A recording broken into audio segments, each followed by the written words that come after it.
But to get that announcement, to know that Iowa is going to be on CBS, it's going to be special. I'm excited about the new TV contract. I know, most fans of the Big Ten Conference, I think, are excited about being able to be on different networks, I think. I mean, do you hear anybody crying about not being able to be on ABC and ESPN anymore? I mean, I like Kirk Herbstreit and Chris Fowler, but, it's kind of cool to be doing something new. I know it's benefiting the conference and benefiting the institutions financially. Us old-timers remember when the Big Ten was on CBS. Yeah. That was a long, long time ago. I believe the last year was 1986.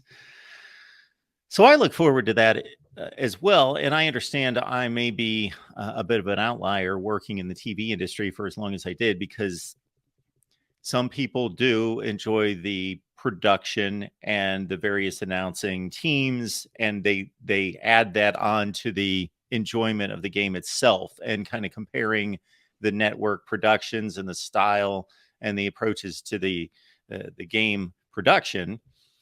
Certainly, I was working on these games for a long, long time. So yeah, I think I tend to think less about that the more I'm separated from it, but it's certainly still something I evaluate as I watch these games. Is Mike Tirico going to be calling Big Ten games for NBC?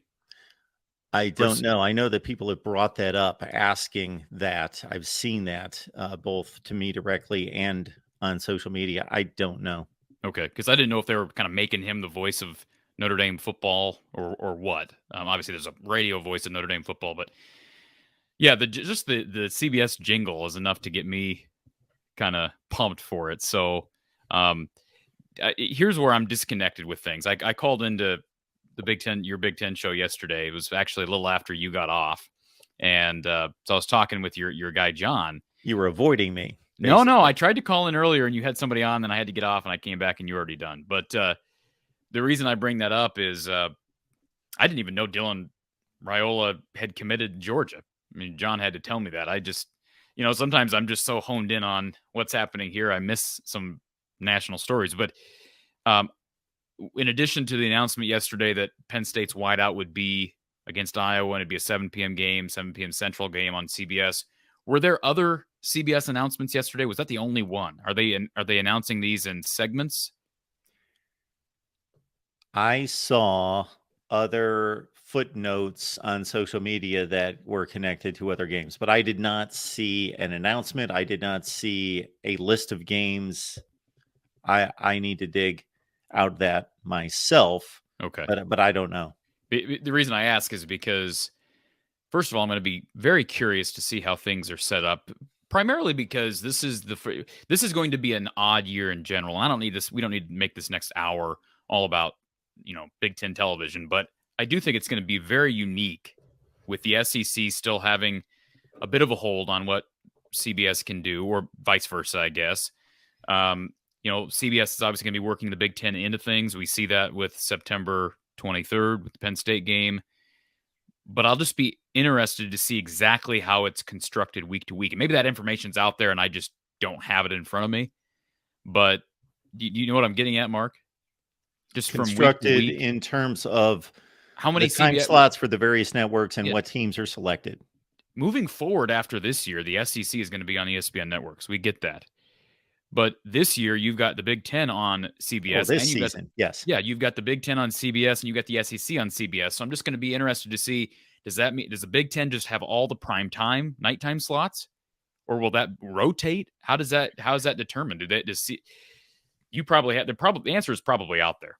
Yeah, so the current CBS SEC contract calls for, if you look at the scope of the games, the landscape of the games across CBS for the entire season, it's 3:30 Eastern time every week, an SEC game.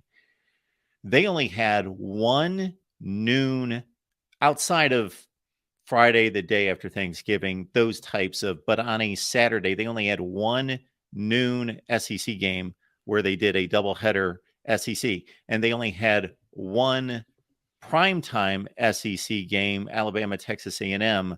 So there was a time when they used to do two primetime games, and they would obviously be the larger games, bigger games, matchups of the season.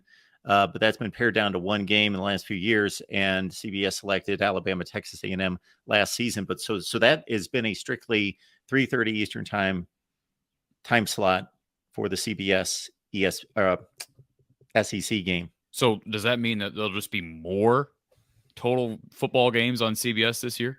Well, I've got to think that since this Big Ten contract is overlapping the existing SEC contract, that unless there's a lot of variation and flexibility in that existing SEC contract, that CBS would have to finish out its run with the SEC in this 3:30 time window and kind of work the Big Ten around that.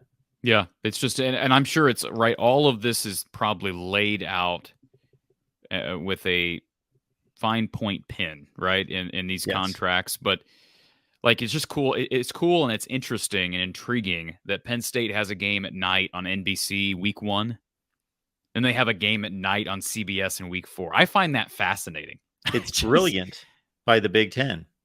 It is. It's brilliant. It is. You're absolutely right. As soon as this came together, I said, bingo. I didn't think of it. It's unlike the other scheduling component that we will get to here in a second, because I'd like to bring it up.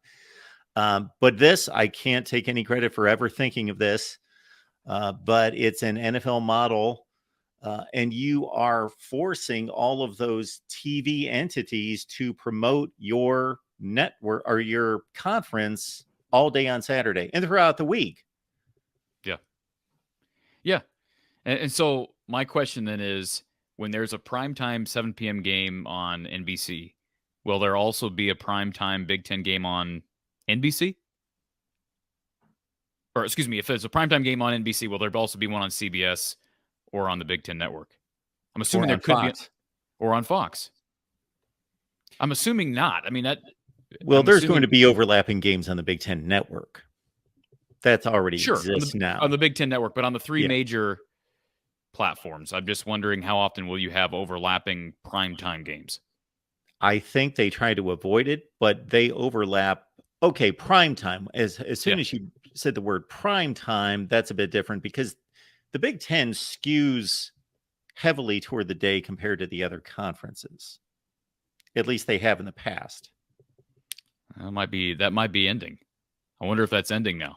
Well, it's going to end to a certain extent, or not end to a certain extent, but be leaning that direction at night, just simply by adding 2 West Coast teams that will never play at noon Eastern time. And therefore, they're going to take up those late time slots. Yeah. Well, and that's what I was thinking too when you talked about the SEC. The one of 2 7 p.m. games last season was Alabama, Texas A&M. I'm guessing that was a home game for A&M. No. Oh, really? Okay. Well, I'm just thinking SEC, so you're going to have Eastern time zone schools, and I'm assuming Alabama is that Eastern time zone? No. That's Central time zone. Yeah. Okay. It's close. It's very close. But my point is that makes sense. You got 2 teams in the Central time zone to an extent, right? Whereas opposed, if you're not going to probably schedule Florida and South Carolina at 7 p.m. I'm not saying that's a rule. You know better than I would as far as network scheduling, but you got a couple teams that are starting at 8 p.m. local time. That might be something you would try to avoid and try to bump them up to an afternoon slot. Why would South Carolina and Florida, for example, not play at 7 Eastern? They're Eastern time zone schools. Yeah. So that means they start at 8. They would have to start they're starting at that 8 p.m. Eastern slot. They're actually starting at 8 p.m. local time, whereas if you're Alabama, Texas A&M, they're starting at 7 p.m. local time. Okay, I think we got our semantics confused there. Am I wrong on that? Correct me if I'm wrong. You stated that it would be unlikely that South Carolina, Florida, as an example, as 2 Eastern time zone schools, would play a 7 Eastern time game. No, an 8 p.m. Eastern game. Okay. I still don't think so, but yeah, if you can manipulate that prime time slot, from 7 Eastern to 8 Eastern, depending on where the schools are. I mean, you have unlimited flexibility, but assuming you have a 7 p.m. Central, 8 p.m. Eastern time slot, I would think you would avoid as much as possible scheduling East Coast schools. I guess that's what I'm saying. And so I just wonder if, CBS has other obligations, but I just wonder where, they're scheduling practice shifts to moving forward. This is going to be a particularly intriguing year. And I haven't. The reason I asked you about other announcements is I'm curious as we get more and more announcements what this will look like from week to week, because we've just never ever experienced anything like. I mean, we've had the Big Ten. We've been able to see games at times on ABC at night, and that's overlapped some games. I'm not saying the same night, but that's overlapped seasons in which there are Big Ten games at 7 p.m. Central Time on Fox. But we've never had a year where there are 3 major networks that possibly are rotating primetime Big Ten games in addition to the Big Ten network. So that is a fascinating thing. And you're going to have, I would expect, if it's not Mike Tirico, it's going to be whoever's next in line. You're going to get the big names. You're talking about Gus Johnson for Fox. You're talking about, what is it, Danielson or whoever it is for CBS, possibly Tirico. You're going to get the big names for those primetime games, regardless of network. Yeah, it's a great maneuver for a number of reasons. The one that I was pointing toward a few minutes ago is that the SEC, for example, going forward, all ABC, all ESPN networks. So CBS is certainly going to mention the scores and show the highlights at halftime, but they will not be promoting, of course, other networks' games. While CBS is going to have to talk about the games on NBC and Fox that are Big Ten games because the conferences force this.